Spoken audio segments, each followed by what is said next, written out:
Y les invito ahora a leer desde nuestro Catecismo de Heidelberg, el Día del Señor número 6.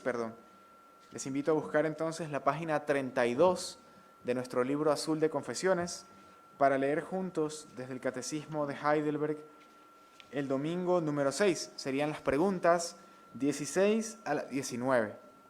Preguntas 16 a la 19. Dice así el Catecismo. Pregunta 16. ¿Por qué debe ser verdadero hombre y perfectamente justo? Respuesta. Porque la justicia de Dios exige que la misma naturaleza humana que pecó pague por el pecado, y el hombre pecador no puede pagar por otros. Pregunta 17. ¿Por qué debe ser también verdadero Dios? Respuesta. Para que por la potencia de su divinidad pueda llevar en su humanidad la carga de la ira de Dios y reparar y restituir en nosotros la justicia y la vida. Pregunta 18. Mas, ¿quién es este mediador que al mismo tiempo es verdadero Dios y verdadero hombre perfectamente justo? Respuesta. Nuestro Señor Jesucristo, el cual nos ha sido hecho por Dios sabiduría, justicia, santificación y perfecta redención. Pregunta 19. ¿De dónde sabes todo esto? Respuesta. Del Santo Evangelio, el cual Dios reveló primeramente en el paraíso, y después lo anunció por los santos patriarcas y profetas, y lo hizo representar por los sacrificios y las demás ceremonias de la ley, y al fin lo cumplió por su Hijo unigénito. Amén. Oremos, queridos hermanos. Dios amado, te pedimos que nos concedas la iluminación de tu Espíritu para acercarnos a la enseñanza de tu palabra, tal cual como está resumida y explicada en el Catecismo de Heidelberg. Señor, por favor, permite que estas verdades también nos lleven a glorificar más a Cristo, a vivir vidas de descanso en Él y de obediencia a tu santo Evangelio. En su nombre te pedimos estas cosas. Amén. Amén. Bueno, hermanos, como recordarán, la semana anterior estuvimos viendo el domingo 5 del Catecismo de Heidelberg, que nos hablaba de la necesidad de un mediador. Ahora, un poquito de contexto, por si acaso, nunca está de más recordar. La palabra catecismo significa instrucción, viene de la palabra griega katekeo, instruir, y básicamente consiste en una forma de enseñanza a través de preguntas y respuestas. En nuestro caso, el Catecismo de Heidelberg fue preparado por petición de un príncipe gobernante llamado Federico III, cristiano, que deseaba que el pueblo de su región gobernada, fuese instruido en las verdades bíblicas. Así, recordamos que entonces el domingo anterior vimos varios puntos importantes. En primer lugar, vimos que la justicia de Dios debe ser satisfecha. Dios está airado contra el pecado que ha cometido la humanidad y su ira debe ser pagada para que podamos entonces ser reconciliados con Él. Si el hombre tiene alguna esperanza de no perecer, sino de ser reconciliado con Dios, esta esperanza radica no en que Dios se haga de la vista gorda, se haga el desentendido del pecado, se olvide meramente del pecado, como un juez injusto lo haría. Por el contrario, esta esperanza de ser reconciliados con Dios descansa únicamente sobre la posibilidad de que Dios mismo sea satisfecho en su justicia, en su ira por nuestro pecado, y así podamos acercarnos a Él. Ahora, también aprendimos que el hombre, pecador, no puede pagar y satisfacer esta justicia. Más bien, acrecentamos nuestra deuda. Aprendimos que tampoco Dios va a castigar a un ángel o a un animal en nuestro lugar, o cualquier otra criatura, porque fue el hombre, fue la naturaleza humana la que pecó. Aprendimos entonces que hasta este punto no había nadie aparentemente que pudiera reconciliarnos con Dios, pero el Catecismo nos da al final del Día del Señor 5 que vimos la semana pasada una nota de esperanza. Nos dice, sí, puede haber un mediador que pague por la humanidad. puede haber un mediador que pague por los hombres. Este mediador debe ser hombre y debe ser al mismo tiempo Dios. Y así nos quedamos la semana pasada. A este domingo 6 del Catecismo nos corresponde entonces estudiar un poco más y aprender un poco más sobre el porqué de esto, sobre las naturalezas, tanto humana como la naturaleza divina del mediador, la identidad de quién es este mediador, aunque bueno, como decía el pastor Pablo la semana pasada, yo creo que ya era bastante evidente, y de dónde conocemos la revelación de este mediador. Así que tenemos por tema en esta tarde, el Catecismo de Heidelberg nos enseña sobre nuestro mediador y su evangelio. Y vamos a estar desarrollando este tema en 4 puntos, justo como las 4 preguntas. Consideraremos la humanidad de este mediador, consideraremos la divinidad de este mediador, la identidad del mediador y la revelación del mediador en su evangelio. Con la ayuda de Dios, entonces, pasemos a nuestro primer punto.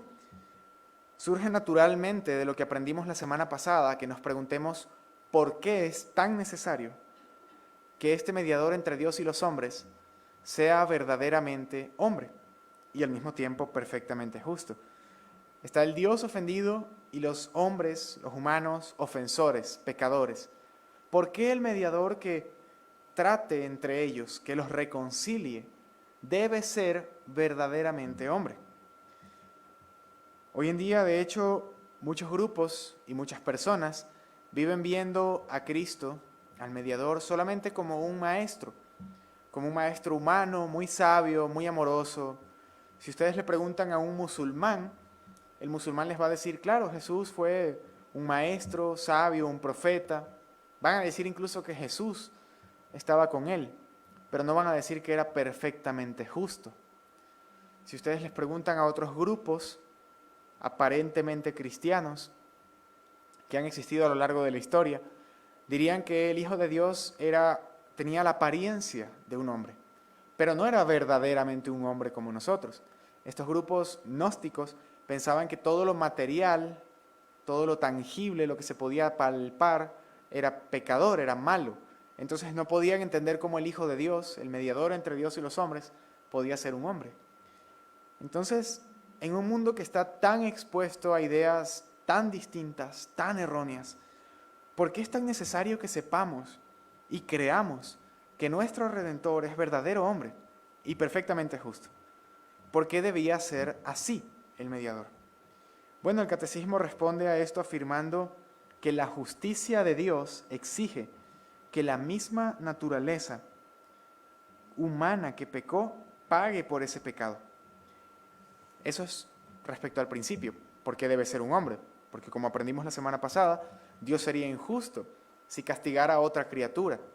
Dios sería injusto si castigara meramente a un ángel, a un arcángel siquiera. Dios sería injusto si castigara a otra raza de criaturas, animales o lo que sea, por el pecado que nosotros cometimos. ¿Qué clase de Dios justo podría hacer eso?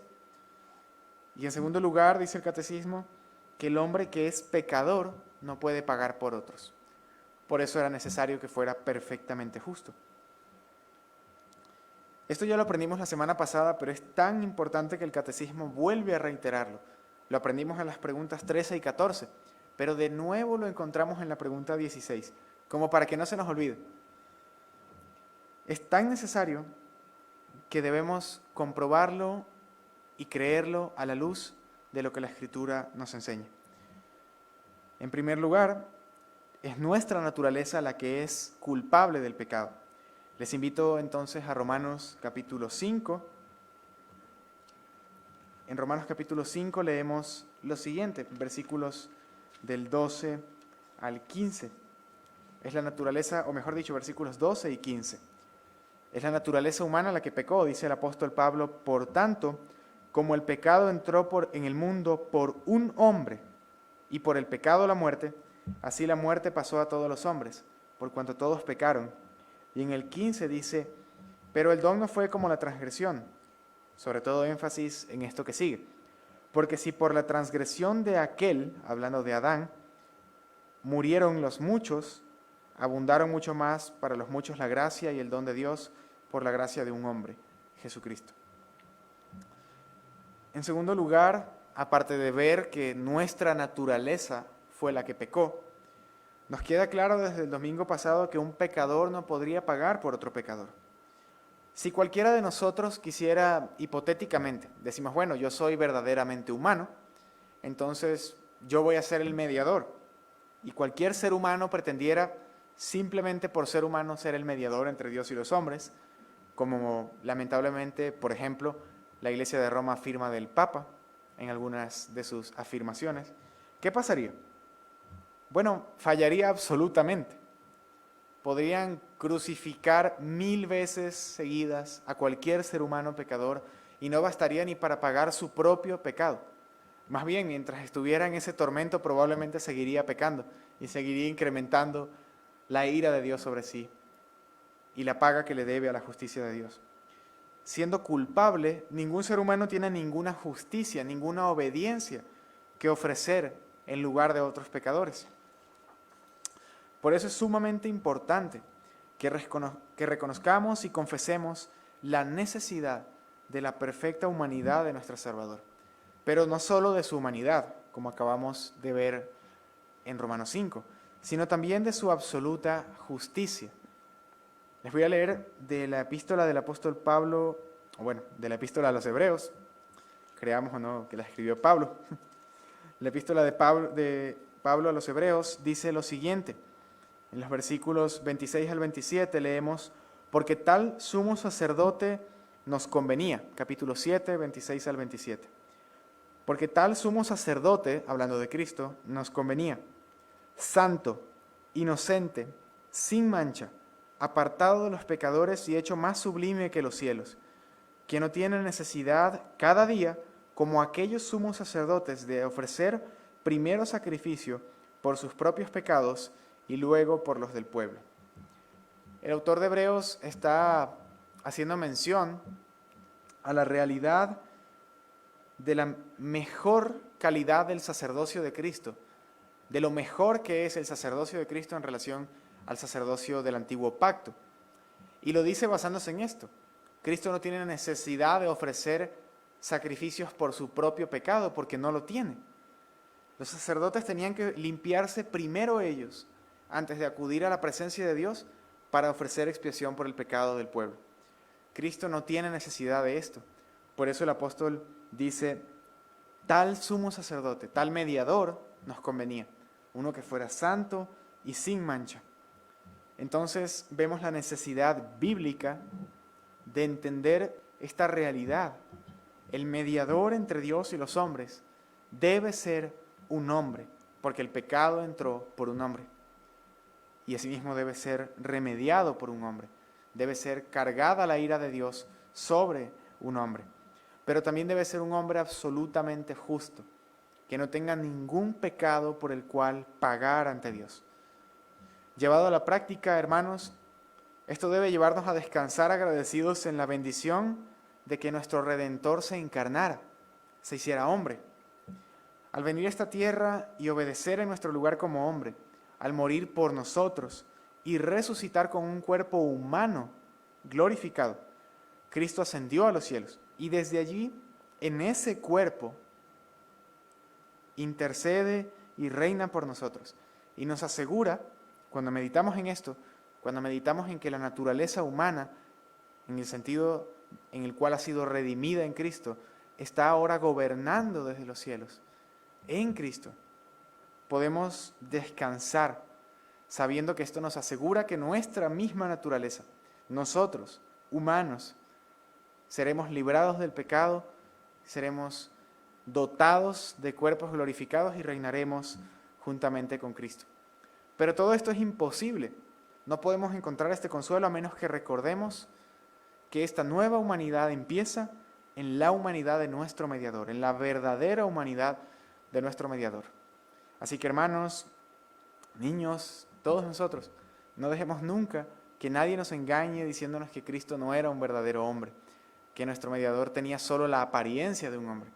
Y puede parecer muy lejano, pero no está muy lejos.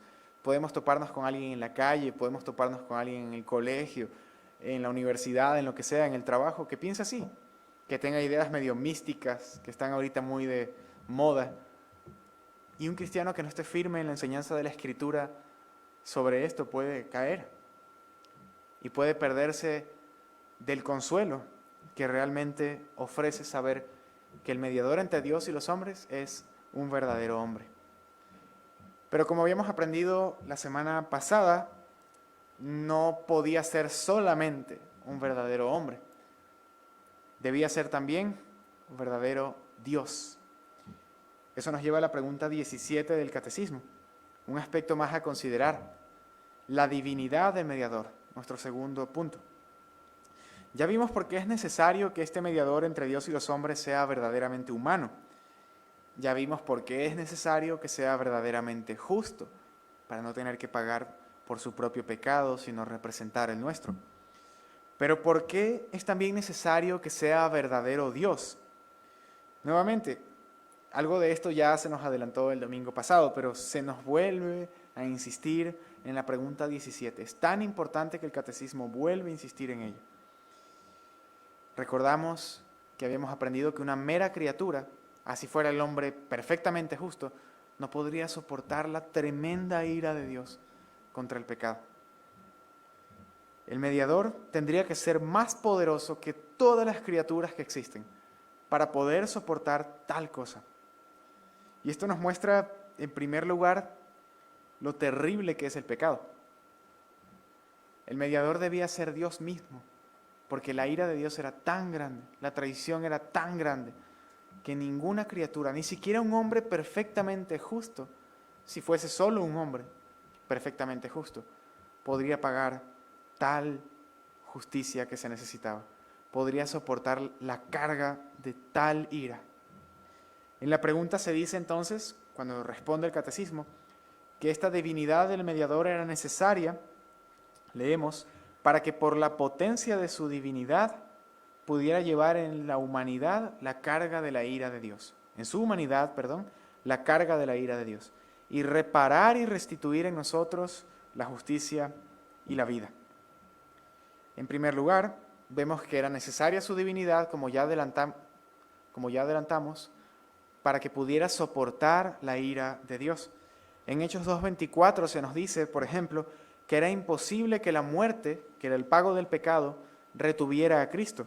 Literalmente dice, por cuanto era imposible que la muerte lo retuviera, porque era Dios. Por tanto, Él podía sufrir el castigo del pecado, que era la muerte, sin que la muerte lo dominara, lo retuviera a Él. Por eso debía ser Dios para soportar tal muerte, pero no solo la muerte física. Hay a menudo la concepción de que lo peor que pasó Cristo fue morir en el sentido físico, de que lo peor que sufrió Cristo fue tener clavos en su cuerpo, fue tener látigos, injustos por supuesto, dolorosos por supuesto. Fue el sufrimiento que tuvo en Getsemaní cuando, aterrado por lo que le venía, sudó sangre.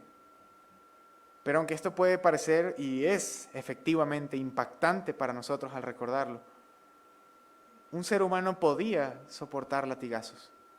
Un ser humano podía soportar clavos. Moriría, por supuesto, pero soportaría el dolor durante un tiempo.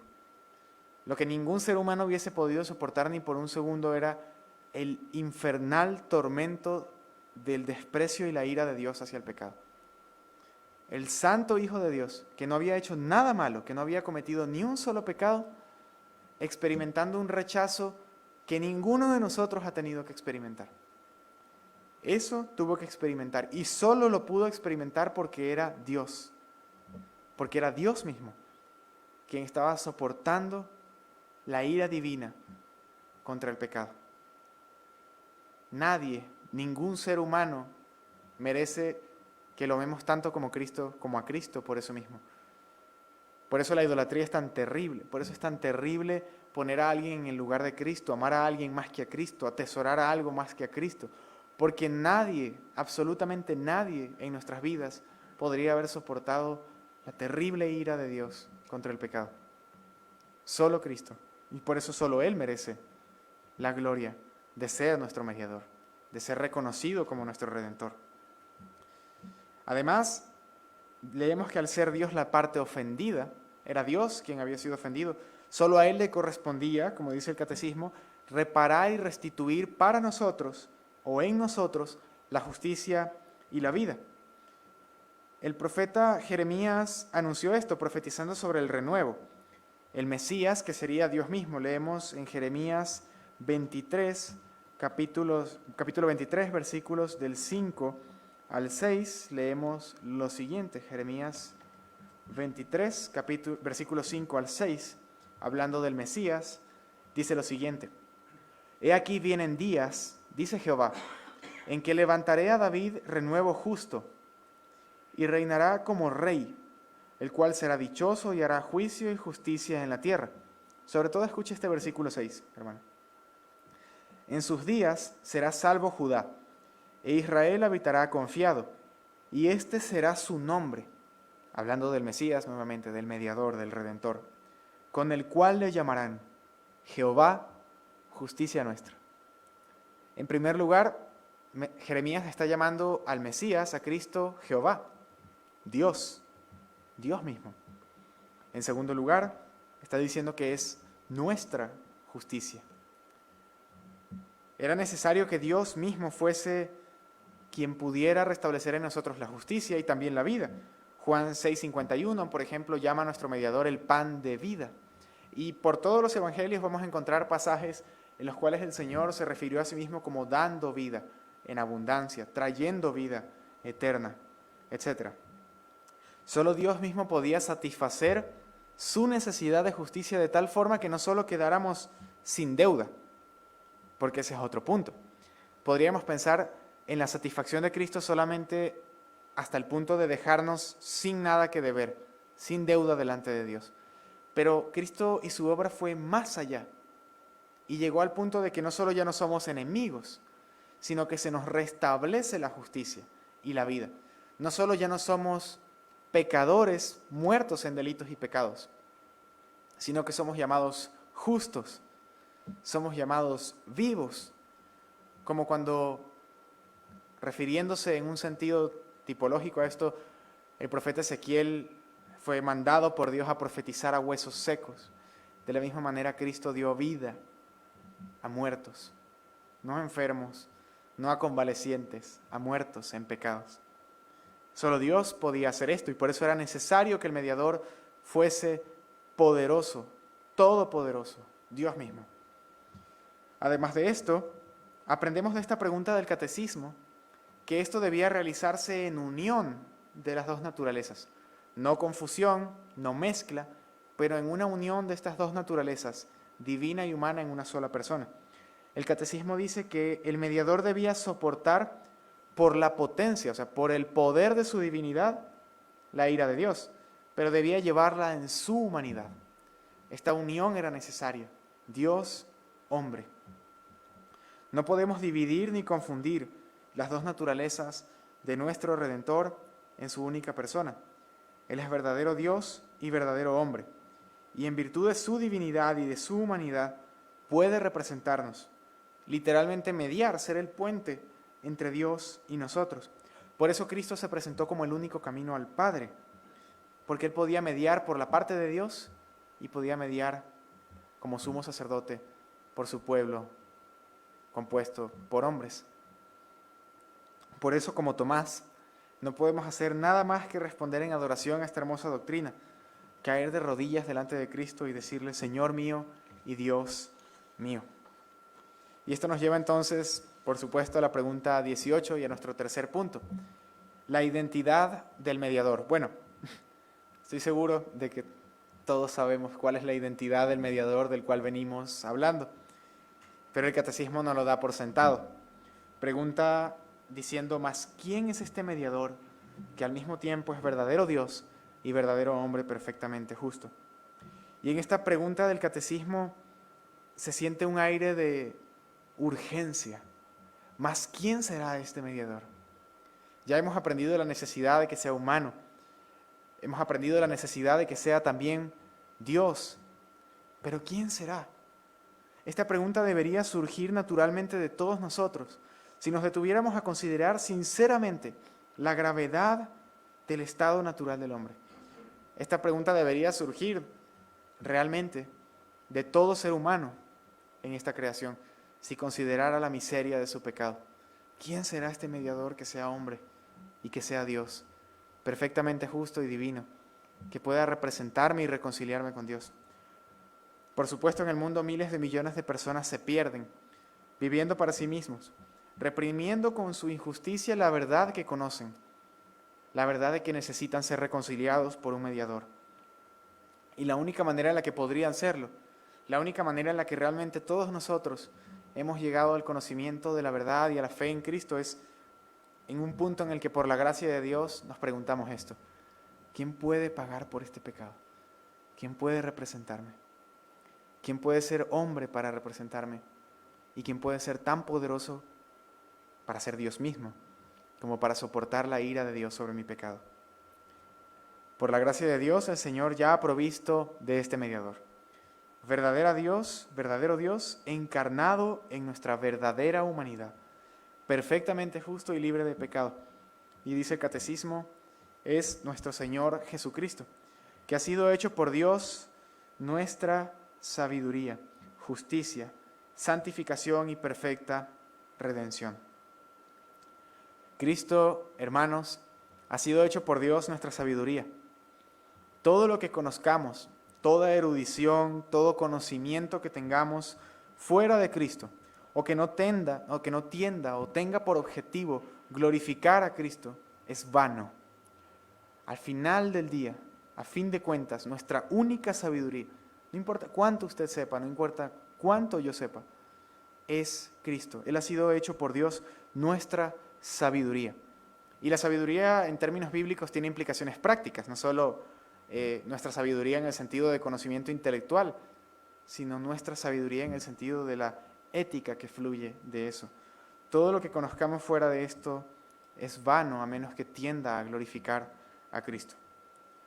Cristo ha sido hecho también nuestra justicia. Su perfecta obediencia como hombre, sin pecado, ofrecida a Dios en nuestro lugar, nos es contada por la fe a quienes creemos en Él como justicia. Al que cree en Cristo, Dios le imputa la justicia perfecta de su Hijo y en virtud de eso perdona sus pecados. Cristo es la única justicia con la que usted y yo compareceremos delante de Dios. Jamás se imagine comparecer de otra manera. El único mediador, Dios y hombre, es su única justicia, es mi única justicia. No nos presentaremos jamás ante Dios sobre la base de una sola obra que hayamos hecho, de un solo aparente mérito nuestro, sino sobre la base de la perfecta obediencia de Cristo, nuestro mediador, que en representación nuestra ha sido hecho nuestra justicia por Dios. Y solo Cristo, amada Iglesia, es nuestra satisfacción y nuestra perfecta redención. Leemos en nuestro catecismo. Perfecta redención.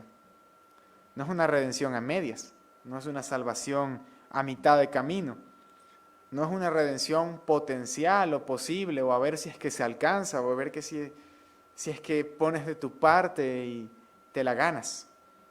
Él ha sido constituido por Dios como el Redentor perfecto, pleno, todopoderoso y completo de su pueblo. No falta nada en su obra de redención. Es perfecta redención. Hay un solo camino a la reconciliación con Dios, amada Iglesia, y es Jesucristo. Un solo mediador entre Dios y los hombres, enseña Pablo en 1 de Timoteo 2:5. Jesucristo, hombre. Demos siempre gloria a Dios por este perfecto y maravilloso mediador que tenemos. No hay mayor bendición que pertenecer a Cristo. Y no hay mayor bendición que saber que Él pertenece a nosotros. Que Él ha sido ofrecido, encarnado y ofrecido literalmente por nuestra salvación. Y es ofrecido a nosotros libremente. Pero ¿dónde es ofrecido libremente Cristo? ¿De dónde llegamos a aprender todo esto? Hemos visto que es verdadero hombre, hemos visto que es verdadero Dios, hemos visto su identidad, Jesucristo, nuestra justicia, nuestra santificación, nuestra perfecta redención. Pero hermanos, ¿de dónde aprendemos todo esto? ¿Dónde se ofrece este mediador? ¿Dónde se revela este mediador para que el hombre pecador lo apropie, lo conozca y descanse en él? El Catecismo nos responde a esta pregunta diciendo que todo esto lo sabemos del Santo Evangelio. Y en esta pregunta se nos da a conocer un breve bosquejo de la historia del Evangelio, que es interesante como conclusión de este día del Señor, de esta buena noticia de la reconciliación de los pecadores con Dios. Leemos en primer lugar que Dios reveló este Evangelio primeramente, ¿en dónde? En el paraíso. No en Mateo, no en Pablo, primeramente, como muchos imaginarían, desechando por completo todo lo que vino antes. En el paraíso. Leemos en Génesis 3:15, un versículo bastante conocido, la primera declaración que hay del Evangelio en la Escritura. Y esta declaración es pronunciada por Dios mismo. Dios reveló el Evangelio en el paraíso, diciendo lo siguiente después de la caída de nuestros padres, Adán y Eva. Dirigiéndose a la serpiente le dice, y pondré enemistad entre ti y la mujer, y entre tu simiente y la simiente suya. Esta te herirá en la cabeza y tú la herirás en el calcañar. Esta primera proclamación del Evangelio anunciaba que un descendiente, la simiente en singular de la mujer, el descendiente de la mujer aplastaría la cabeza de la serpiente y revertiría los efectos que el pecado acababa de traer. Dios acababa de pronunciar la maldición que la tierra experimentaría por el pecado, pero no lo dejó allí. Enseguida dio esperanza, anunció el Evangelio, y Adán y Eva creyeron este Evangelio. Más adelante Adán, en fe, le cambia el nombre, renombra a su esposa y le pone por nombre Eva, porque ella es la madre de todo viviente, creyendo en esta promesa de Dios de que un descendiente de la mujer aplastaría la cabeza de la serpiente. Pero leemos no solo que Dios lo anunció en el paraíso, sino que luego también lo anunció por los patriarcas y los profetas, dice nuestro catecismo, el cual Dios reveló primeramente en el paraíso y después lo anunció por los santos patriarcas y los profetas. Leemos en Romanos capítulo 1, versículo 2, lo siguiente, hablando del Evangelio. Bueno, leamos desde el primer versículo para que tengamos contexto. Pablo, siervo de Jesucristo, llamado a ser apóstol, apartado para el Evangelio de Dios, Evangelio que él había prometido antes por sus profetas en las Santas Escrituras. Ya Dios había prometido y anunciado el Evangelio por medio de los profetas. Pero no solo de los profetas. A Abraham y Jacob, si ustedes recuerdan, amados hermanos, patriarcas, se les prometió que en su descendencia serían benditas todas las simientes de la tierra, todas las familias de la tierra, perdón. Con esto se referían a Cristo. Abraham, de hecho, también confió en que Dios proveería un cordero que sustituiría a su hijo. El Evangelio fue anunciado por medio de los patriarcas y de los profetas, desde Génesis, los profetas. Pero no solo esto, sino que a Israel, dice el catecismo, se lo hizo representar por los sacrificios y demás ceremonias de la ley. Los sacrificios le anunciaban a Israel el Evangelio. ¿De qué manera? Bueno, apuntaban a la necesidad de que un sustituto limpio, puro y sin mancha pague por el pecado para poder reconciliar al hombre con Dios. Por supuesto, sabemos que simplemente apuntaban a Cristo, no era algo en la sangre de los animales lo que tenía virtud para perdonar pecados. Pero a través de esto Dios, nos dice el catecismo, representaba el Evangelio. Cuando el pecador ponía su mano sobre la ofrenda que iba a ser sacrificada por su pecado, entendía entonces el principio de que su pecado estaba siendo cargado sobre ese animal puro y sin mancha. De esta manera Dios representaba por las ceremonias de la ley el Evangelio a su pueblo. Y al final, dice nuestro catecismo, este Evangelio llegó a su cumplimiento en el Hijo unigénito de Dios. El Señor dijo en Juan 5:46, por ejemplo, de mí escribió Moisés. En el camino de Emaús, al final del Evangelio de Lucas, también pasó por todas las Escrituras mostrando a sus discípulos cómo hablaban de Él. Hermanos, toda la Escritura toda la revelación primera del Evangelio en el Antiguo Testamento apunta a su glorioso cumplimiento en nuestro mediador. Por eso es su Evangelio. Es la buena noticia de que Dios ya ha cumplido la justicia y el Evangelio que había prometido en Cristo Jesús, tal cual como nos lo dice el apóstol Pablo en Romanos 10:4, diciendo: porque el fin de la ley es Cristo, para justicia de todo aquel que cree. La epístola a los Hebreos también está llena de estos mensajes. Cristo es el cumplimiento de todos los anuncios, de todas las promesas del Evangelio que se hicieron en el Antiguo Testamento. Lamentablemente, hermanos, muchos creyentes viven pensando que el Evangelio es algo exclusivo del Nuevo Testamento. A ellos les han enseñado que el Antiguo Testamento era un sistema distinto de salvación donde Dios probaba continuamente a los humanos a ver si se salvaban, a ver si obedecían, a ver si dejaban de pecar. Por supuesto, siempre fracasaban, pero la clara enseñanza de la Biblia va en contra de esta idea dispensacionalista. La clara enseñanza de la Biblia afirma lo mismo que afirma nuestro catecismo, que el Evangelio ha sido anunciado por Dios desde el Edén. Desde el Edén mismo, los hombres han sido llamados a descansar en la promesa de Dios y no en sus obras o méritos. Este santo Evangelio que lleva a los hombres al mediador, que es Dios y hombre, lo revela y es el tesoro más preciado que tenemos como iglesia. Podemos vivir agradecidos, glorificando a Dios por haber nacido en la época del cumplimiento de este Evangelio, lo cual es una tremenda bendición. Así, hermanos, que de todo lo que hemos aprendido hoy, sobre todas las cosas, brille la gloria de Cristo. Descansemos seguros en los brazos de nuestro precioso Salvador. Acudamos a Él confiados en nuestra lucha contra el pecado y el mundo. Vivamos para Él y por su causa. Solo Él, el Dios encarnado, el Señor de todo lo que existe, que se humilló hasta lo sumo, tomando nuestra naturaleza por nuestra redención, es digno de que vivamos y muramos por Él.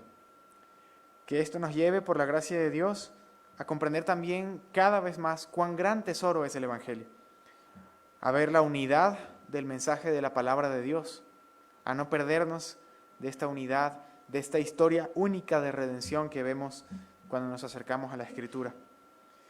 Que esto nos lleve también a ver cómo desde el Edén hasta la Nueva Jerusalén, de Génesis a Apocalipsis, brilla Cristo, el mediador perfecto, el perfecto redentor, el completo salvador de la iglesia, en cada una de las partes de la Escritura. Él es digno de ese honor y de ocupar ese puesto de honor y de gloria en nuestras consideraciones cuando nos acerquemos a la Escritura. Y también, hermanos, descansemos en que nuestra salvación está asegurada. La justicia de Dios ha sido satisfecha, como continuaremos viendo en los domingos siguientes, y podemos ahora vivir la verdadera y plena realidad de nuestra redención para con Dios, agradecidos por tanto amor que nos ha mostrado. Si Cristo, el perfectísimo Dios hecho hombre, es por nosotros y por nuestra salvación, si Él es nuestro mediador, no hay nada que temer. Descansemos seguros en Él. Amén. Oremos, querida iglesia. Señor amado, te agradecemos por la enseñanza de tu palabra, de la divinidad, de la humanidad, de la identidad y del Evangelio de Cristo, nuestro perfecto mediador. Gracias por proveerlo a Él, Cordero tuyo que quita el pecado del mundo. Gracias por salvarnos en Él. Gracias por unirnos a Él. Y porque el hecho de que Él vive y reina, encarnado con un cuerpo glorificado, Señor, nos asegura de nuestra propia resurrección y glorificación y de que un día estaremos contigo. Permítenos vivir para nuestro mediador y redentor y gozarnos en haber aprendido la verdad de su naturaleza, de sus naturalezas, de su persona y de su obra en tu palabra. Gracias, Señor, por poder confesar estas verdades desde nuestro catecismo y por la enseñanza de esta tarde. Permítenos aplicarlas a nuestras vidas siempre. En Cristo tu Hijo, nuestro Señor, te lo pedimos. Amén.